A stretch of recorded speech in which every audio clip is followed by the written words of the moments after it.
Pakistan air force के शाहकार JF-17 thunder block 3 के ख़रीदारों में एक नए ख़रीदार का इजाफा हो रहा है। ये नया ख़रीदार कोई और नहीं बल्कि पाकिस्तान का बरादर इस्लामी मुल्क आज़रबाईजान है।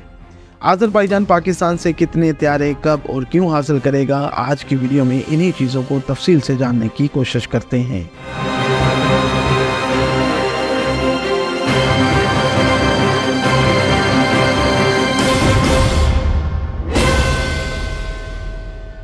अस्सलाम वालेकुम, मैं हूं आपका दोस्त मोहम्मद मुज़म्मिल इदरीस। पाकिस्तान, इंडिया और आज़रबाईजान की खबर एजेंसियों के मुताबिक आज़रबाईजान पाकिस्तान से तकरीबन 16 JF-17 त्यारे खरीदेगा, लेकिन इस खबर की सरकारी सतह पर कोई तस्दीक या तरदीद नहीं की गई। आज़रबाईजान तुर्की की दफाई मसनूआत का सबसे बड़ा ख़रीदार है। 2020 में आर्मीनिया के साथ हुई जंग में आज़रबाईजान को वाज़ेह जीत हासिल हुई थी। ये जीत भी माहिरीन के मुताबिक तुर्की के ड्रोन्स और दूसरे हथियारों की वजह से मुमकिन हो सकी थी। अभी रिसेंटली तुर्की के खान जंगी तैयारों ने कामयाब परवाज़ें भी की हैं, तो सवाल ये पैदा होता है कि तुर्की के साथ ज़्यादा बेहतर जंगी ताल्लुकात के होते हुए भी आज़रबाईजान तुर्की की बजाय पाकिस्तान के त्यारे क्यों ख़रीदना चाहता है। इस सवाल को जानने के लिए थोड़ा नगोर्नो काराबाख के तनाज़े की तारीख़ को जानते हैं। आज़रबाईजान के क़याम के बाद से ही आज़रबाईजान और आर्मीनिया के दरमियान नगोर्नो काराबाख के इलाके के मुतालिक तनाज़ा शुरू हो गया। इस इलाके को आलमी सतह पर आज़रबाईजान का हिस्सा करार दिया जाता है, लेकिन नगोर्नो काराबाख में आर्मीनियाई नस्ल के ईसाई लोग भी मौजूद हैं। जैसे ही सोवियत यूनियन से आर्मीनिया और आज़रबाईजान को आज़ादी मिली तो नगोर्नो काराबाख के आर्मीनियाई नस्ल के लोगों ने आज़रबाईजान के ख़िलाफ़ मज़ाहमत शुरू कर दी। आज़रबाईजान और आर्मीनियाई लोगों के दरमियान जंग शुरू हो गई। ये जंग 1988 से 1994 तक जारी रही। इस जंग में आर्मीनिया ने नगोर्नो काराबाख में आर्मीनियाई नस्ल के लोगों की मदद की, जिसके बाद आज़रबाईजान को जंग में शिकस्त हुई और आर्मीनियाई मलेशिया ने नगोर्नो काराबाख पर आर्तकश नाम से एक आज़ाद हुकूमत बना ली, जिसे आर्मीनिया की सपोर्ट हासिल रही थी। ये इलाका आलमी सतह पर आज़रबाईजान का करार दिया जाता है। वहाँ से आज़री नस्ल के मुसलमानों को बेदखल कर दिया गया और बहुत सौ को शहीद कर दिया गया। ख़वातीन की अस्मत दरी की गई।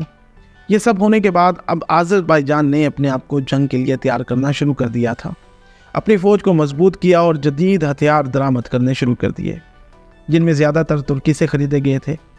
दुनिया को लगा कि ये जो दोनों ममालिक के दरमियान तनाज़ा था नगोर्नो काराबाख का, ये अब ख़त्म हो चुका। शायद इस पर आज़रबाईजान कभी भी बात नहीं करेगा, लेकिन आज़रबाईजान अपने जंगी साजो सामान की ख़रीदारी में मसरूफ़ रहा और अपनी अफ़वाज की ताकत को बढ़ाता रहा। फिर बिलाखिर 2020 में नगोर्नो काराबाख पर दूसरी जंग शुरू हो गई, जो 44 दिन तक जारी रही। इस जंग में आज़रबाईजान ने आर्मीनियाई फोर्सेस को बदतरीन शिकस्त से दो चार कर दिया और नगोर्नो काराबाख के ज़्यादातर इलाके फ़तह कर लिए। अब सवाल पैदा होता है कि जंग में फ़तह हासिल करने के बाद अब जाकर आज़रबाईजान को पाकिस्तानी त्यारे क्यों खरीदने पड़ रहे हैं। नगोर्नो काराबाख पर जब आर्मीनिया को हार का सामना करना पड़ा तो आर्मीनिया ने आलमी बरादरी से मदद मांगनी शुरू कर दी, जिसकी वजह से रूस की साल्ट्री में एक पीस डील हुई थी। इस डील की वजह से रूस की अफवाज बतौर पीस कीपिंग फोर्सेस इलाके में मौजूद हैं, लेकिन जंग का ख़तरा अभी टला नहीं है, क्योंकि आज़री और आर्मीनियाई लोगों के दरमियान टेंशन्स मज़ीद बढ़ रही हैं, जिसकी बुनियादी वजह एक कॉरिडोर है जिसका कंट्रोल रूसी अफवाज के पास है। इस कॉरिडोर को लाचीन कॉरिडोर कहा जाता है।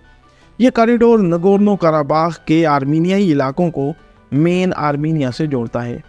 इसके दोनों तरफ आज़रबाईजान के इलाके हैं जो चंद ही साल पहले पता किए गए थे।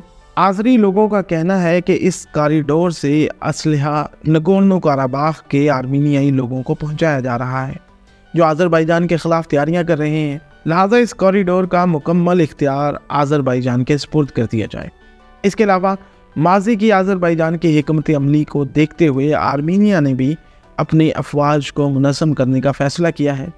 आज़री लोगों का मानना है कि आर्मीनिया की फ़ौजी तैयारियां भी इस बात का सबूत हैं कि वो आज़रबाईजान पर किसी भी वक्त अटैक कर सकता है। दूसरी तरफ आर्मीनिया का कहना है कि वो अफवाज को आइंदा किसी भी आज़री हमले के लिए तैयार कर रहा है। आर्मीनिया के जारहाना इक़दाम का एक वाज़ेह सबूत इंडिया और फ्रांस के साथ दफ़ाई ताल्लुकात बढ़ाना और इंडिया से आकाश मिसाइल को हासिल करना है। इसी लिए अब आज़रबाईजान अपने दिफा को मज़ीद मजबूत बनाने के लिए पाकिस्तान से GF-17 ब्लॉक 3 खरीदना चाहता है। अब बात कर लेते हैं कि पाकिस्तान के GF-17 ब्लॉक 3 तैयारे हैं क्या। रिपोर्ट्स के मुताबिक पाकिस्तान 16 GF-17 तैयारे आज़रबाईजान को देगा, जिनकी मालियत तकरीबन 1.6 बिलियन US डॉलर्स बनती है। इसके अलावा पाकिस्तान आज़रबाईजान को हवा से हवा और हवा से ज़मीन पर मार करने वाले मिसाइल भी फ्राहम करेगा और पाकिस्तान एयरफोर्स आज़रबाईजान को तरबियत भी फ्राहम करेगी। याद रहे कि इससे कबल म्यांमार और नाइजीरिया भी GF-17 तैयारे खरीद चुके हैं। इन तैयारों की स्पेक्स क्या है ये आप अपनी स्क्रीन पर देख सकते हैं। अगर आप इनको पढ़ना चाहते हैं तो डेफिनेटली आप वीडियो को रोक कर पढ़ सकते हैं। पाकिस्तान के GF-17 ब्लॉक 3 तैयारे दुनिया में अपना मुकाम हासिल कर रहे हैं और बहुत सारे ममालिक पाकिस्तान के GF-17 तैयारों को ख़रीदने में दिलचस्पी दिखा रहे हैं। यकीनन पाकिस्तान जैसा मुल्क जो माशी तौर पर मुश्किलात का शिकार है, उसके लिए ऐसे सौदे बहुत फ़ायदेमंद और सूदमंद साबित होंगे। उम्मीद है कि पाकिस्तान की मैशत भी एक बार फिर खड़ी होगी और पाकिस्तान आगे चलकर दुनिया की एक बड़ी ताकत बनकर उभरेगा। आपको क्या लगता है? आप अपनी कीमती आराय नीचे कमेंट सेक्शन में बता सकते हैं। मुझे दीजिए इजाज़त, अल्लाह ने के बाद।